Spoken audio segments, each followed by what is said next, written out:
Meu nome é Irmão Marcelo e vocês estão no canal Revelações.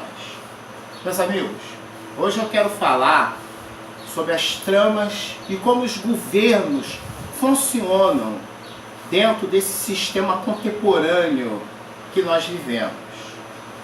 Vamos falar sobre o início da Primeira Guerra Mundial. Em 1914, eu já tenho vídeos que falam sobre isso, houve uma crise que surgiu, que começou também nos Balcãs e aconteceu entre a Sérvia e a Áustria na morte de Frederico Ferdinando por dois sérvios. Eu já tinha falado isso para você. Isso foi um estopim preciso por trás de uma máquina de ganhar dinheiro, de usar os seres humanos como objetos para obterem lucros. Vamos entender a dinâmica em 1914. Em meados de outubro de 1914, um grande banqueiro, um dos grandes articuladores, entre outros, mas o que mais sobressaiu foi um alemão chamado Oermarschat. O Oermarschat, ele foi formado na França e ali ele aprendeu a língua francesa e se tornou um grande matemático. Ele tinha um dom da matemática, ele adorava a economia. Ele foi mandado para a Bélgica, não como soldado, mas para resolver o problema da economia belga, pois a guerra tinha gerado um desastre, um colapso econômico. Como a Alemanha queria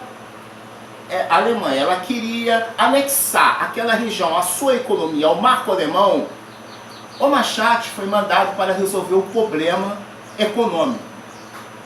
E em 3 meses, Oermarschat conseguiu resolver o problema econômico na época. Com o fim da Primeira Guerra Mundial, em meados de 1922, com o Tratado de Versalhes, que era um tratado que fazia que a Alemanha tivesse que pagar todos os tributos de guerra, todos os prejuízos, levou ao colapso da economia alemã. Esse colapso tornou a Alemanha inviável a qualquer outra questão, principalmente empresarial.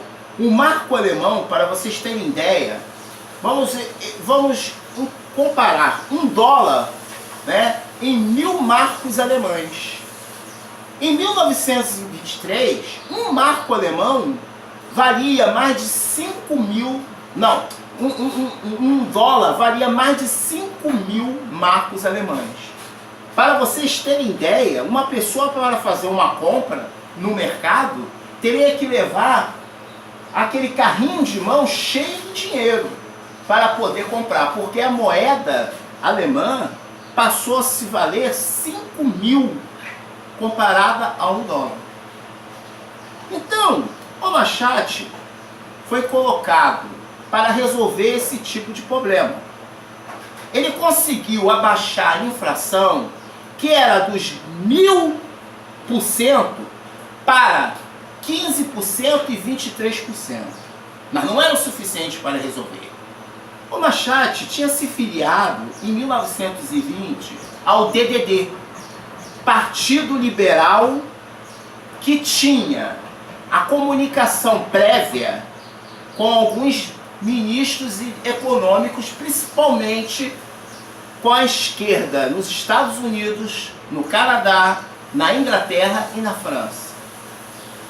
Oermarschat tinha uma visão e queria chegar ao poder, se tornar um homem público conhecido, resolver os problemas da Alemanha.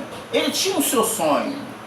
Mas ao conhecer Adolf Hitler, que era de extrema direita e tinha o apoio total dos extremistas, principalmente de Henry Ford, da empresa Coca-Cola, da General Electric, da IBM e outros homens influentes, e empresários que não tinham dinheiro para investir, Adolf Hitler se aproximou de Oermarschat.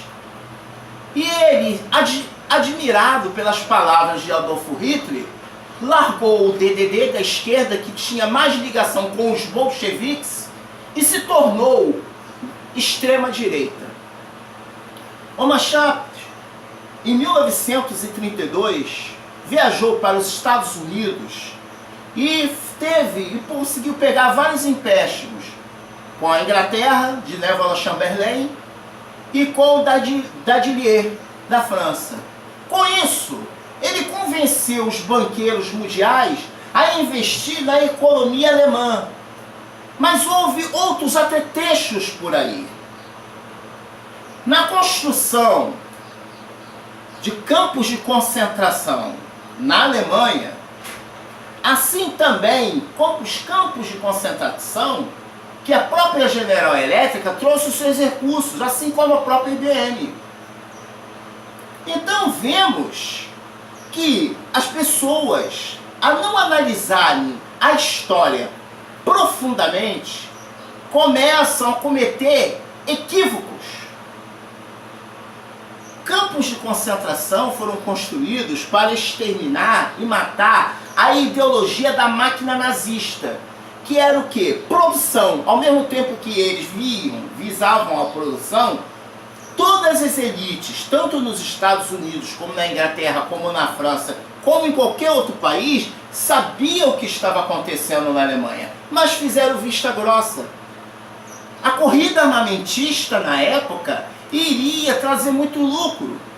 E o Wehrmacht, considerado o diabo econômico, na realidade foi um homem brilhante que conseguiu, através da sombra de Wehrmacht, Hitler conseguiu se tornar um grande chanceler.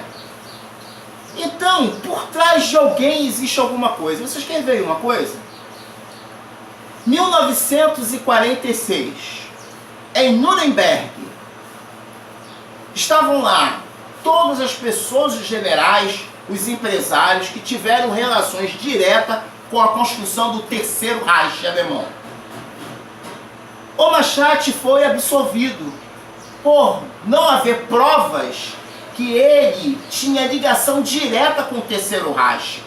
Como não? Como não ele teve ligação? Se ele foi um dos tutores na construção, imediatamente, na reconstrução bélica alemã, na reconstrução econômica alemã e na infraestrutura do Terceiro Reich, principalmente na construção de campos de concentração dentro da Alemanha e fora da Alemanha, dinheiro que vieram da investimentos da IBM e bancos. Esses empréstimos fizeram que a Alemanha conseguisse produzir e pagar boa parte desses empréstimos. Por quê? Imagine o Brasil, pega empréstimo, dinheiro não dá em árvore. Qualquer nação que quer desenvolver precisa de pegar algum empréstimo lá fora. Então a mesma coisa aconteceu. No dia 21 de agosto de 1944, Wehrmacht conspirou contra Hitler, assim como outros militares. Mais de 7.200 militares foram presos ou mortos. Mas o Wehrmacht, que estava ligado diretamente na tentativa de golpe, ele foi absolvido. Por quê?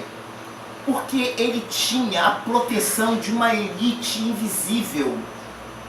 Eu já expliquei para vocês. Inúmeros homens como Henry Ford, como outros que agora não me lembro, estavam envolvidos diretamente com conspirações. Inclusive, em 1946, o Wehrmacht foi absolvido e outros banqueiros. Por que eles foram absolvidos? Porque a IBM, homens da IBM, articuladores, empresários, não foram condenados. Por quê? Só os militares e generais, como aconteceu com Hermann Göring, comandante da Força Aérea Alemã. Ele foi fuzilado, como outros foram fuzilados. E por que esses homens, que tinham muito mais ligação direta na reconstrução da Alemanha, do Terceiro Reich, não foram destruídos, não foram mortos? Porque na realidade tudo aconteceu com um grande propósito a ser. Primeiramente, o acordo feito em Munique, a partir de 1936, a ideia era o quê? Destruir os bolcheviques de esquerda, que eram apoiados por Stalin, invadir e tomar conta dos Balcãs e iniciar uma luta contra a influência do comunismo. Essa é a ideia dos americanos, essa era a ideia de Neville Chamberlain e de Dali Ird. Então, por que as pessoas insistem em coisas inconsistentes? Porque as pessoas não conhecem, talvez não tenham acesso ou não se interessem a informações mais detalhadas. Eu postei um vídeo aí que o cara falou assim, tem que estudar mais, tem que analisar mais. Muito bem, estou colocando a análise aqui. O campo de Blumenau, que é o campo de concentração mais eficaz que a IBM investiu na época mais de 20 bilhões de dólares, matava mais de 100 mil judeus por dia. E vocês acham que isso não teria uma técnica científica e investimento? Porque para construir um campo de concentração teria que ter tecnologia e dinheiro não dá em planta. Como existem algumas pessoas, né, hipócritas, que dizem que os empresários na Alemanha se juntaram e fizeram. Como?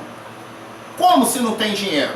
Porque se fosse assim, os empresários brasileiros, né, a partir de 1989, sairia da inflação molinho, sem precisar pegar empréstimo. Então, meus amigos, tudo há um interesse. Há uma sociedade secreta, que de secreta não tem nada, chamada de maçonaria, considerados aí os tais Illuminati, que são a mesma coisa, que na verdade são um grupo de banqueiros e empresários e das grandes petroleiras que exploram e manipulam os governos. Essa é a realidade dos fatos. E a sociedade eurasiana, né, que controla os postos também de minério. Essas sociedades são complexas, porque elas mudaram de forma. Com a vinda de Lenin, eu já expliquei isso, os czares foram extintos simbolicamente. Agora eu quero falar uma coisa para vocês. Prestem atenção, para terminar o vídeo. Prestem bem atenção. Por que na Primeira Guerra Mundial não invadiram a Suíça? E por que não invadiram o Vaticano? Por que na Segunda Guerra Mundial não invadiram a Suíça e nem o Vaticano? Você sabe por quê? Porque a guerra é toda combinada. A guerra é acertada.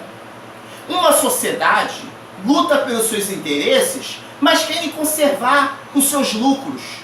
O povo quer a massa de manipulação. Sempre foi assim. Seja ela nas grandes civilizações que eu já falei sobre os povos incas, eu já falei para vocês um pouco sobre Roma, eu já falei sobre os persas, eu já dei exemplos. Será possível que vocês não compreendem o que está acontecendo atualmente hoje no Brasil? É a mesma coisa, não há diferença.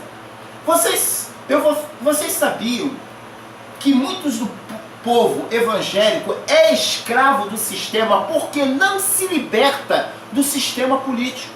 Nós cristãos devemos estudar, devemos participar desse estudo para podermos entender que o mundo não tem jeito, o mundo jaz no maligno, o pensamento do homem está longe de Deus. Não é o diabo em espírito, não. É o homem que se configura no diabo, numa entidade, e representa com a sua ciência, a sua matemática. Seja ele a física de Von Braun, seja ele a física de Einstein, seja ele a física de quântica, de que forma for, alguém vai perder com isso. E sempre vai existir as massas para serem manipuladas. A nossa esperança não está no homem, mas está em Jesus Cristo, a qual constitui um reino irreparável. Prestem bem atenção. Os Estados Unidos da América do Norte está pelo fio econômico. A China tomou conta de tudo. Ela já é 70% do mercado mundial. Então, meus amigos, o presidente dos Estados Unidos foi obrigado a recuar. numa guerra cambial que ele não pode ganhar. E a velocidade que o tempo passa demonstra que o mundo mudou. Mas você precisa mudar. E eu estou aqui para orientar vocês a pesquisarem. Pesquisem isso que eu falei. Sobre o Omachat, sobre a economia, sobre a Suíça, sobre o Vaticano. Pesquisem. Prestem atenção. O rumo que o mundo está caminhando. Porque o único que vai dar jeito por pouco tempo é o anticristo. Pois todos os outros não vão conseguir. Mas logo depois, vocês sabem que o anticristo irá se revelar e aí as coisas vão de mal a pior. E só Jesus Cristo em nossa vida, no nosso único Salvador. E que Deus abençoe a cada um.